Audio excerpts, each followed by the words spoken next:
அண்ணன் திருமா அதுக்கு தெளிவா பதில் குடுத்துட்டாரு. ஆட்சியில் அதிகாரத்தில் பங்கு அப்படிங்கிறது வெளிப்படையா அறிவிக்கக்கூடிய தேர்தல் அறிக்கை கிடையாது. அது ஆஃபர் லெட்டர் கிடையாது. அது உள்ளுக்குள்ள கட்சிகளோட உள்ளுக்குள்ள பேச வேண்டிய உள்ளுக்குள்ள பேச வேண்டிய அரசியல் அது.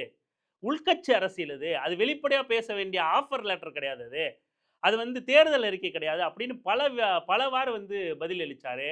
அப்பயும் கூட தாவேகா தற்குறிகள் மட்டும் இல்ல, வெளியிலிருந்து தாவேகா ரசிகர்களா, விஜய் ரசிகர்களா மாறிப்போன, அதுவும் ஆதவர்ஜுனா ரசிகர்களா இருந்த விடுதலை சிறுத்தைகள் கட்சி அடையாளப்பட்ட நபர்களும் அதுக்கு தொடர்ந்து முட்டுக் குடுத்து, ஐயோ! விஜய் இறங்கிட்டார், விஜய் ஏறிட்டார்ன்னு விஜய் ரசிகன் தாவேகா கட்சிக்காரன் பேசுறானோ இல்லையோ, தினம் ஒரு தலைப்பு. காங்கிரஸ் வெளிய வந்துருச்சு, விஜய் கூட்டணி, கா விஜய் தான் மாஸ் காட்டுறார், விஜய் மாத்திட்டார், விஜய் தலைகீழா புரட்டி போட போறார். என்னென்னவோ பேசிட்டாங்க. நாம எத்தனையோ தடவ சுட்டி காட்டிட்டோம். எத்தனையோ தடவ. இவர்கள் ஆபத்தானவர்கள், இவர்கள அறியாமையில ஆதரிச்சா, அதிலிருந்து தெளிஞ்சு வெளிய வரணும்.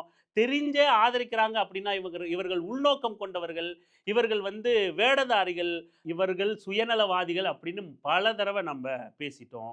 இன்னைக்கு ஆதவ அர்ஜுனா பேச்சு எங்க வந்து நிக்குது பார்த்தீங்களா? இப்போ ஆதவ அர்ஜுனா அம்பலப்படல.